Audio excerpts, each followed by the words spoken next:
Samantala, bangkay ng lalaking nalunod sa Abra River nakita na matapos ang mahigit 2 linggong paghahanap. Tutukan sa report.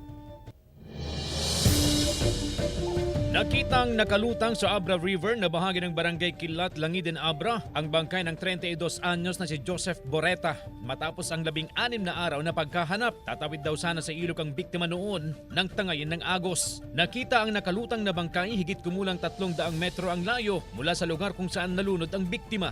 Kepaminala siya tatari yung kalakak na agbalbalsa. Kepaminala na. Inaagnas na ang bangkay. Positibo siyang kinilala ng mga kaanak na hindi sumuko sa pagkahanap. Makita lamang ang bangkay. Kose takgalunay nga yama mi sekta nakita mi di bangkay na kose. Ore no sa ano nga riga mi sir kaya milaw na nga makita mo tiyan mi nga ko. Mao di nga gundaway.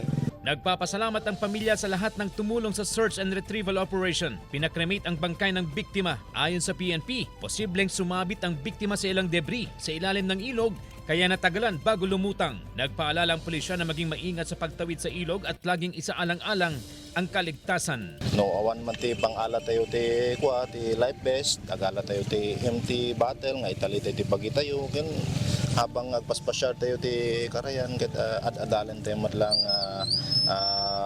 aglangoy, kin adalan tayo madlang ti current ti danom, no kaya tayo ba ti ilangoy. CJ Torida, 1 North Central Luzon.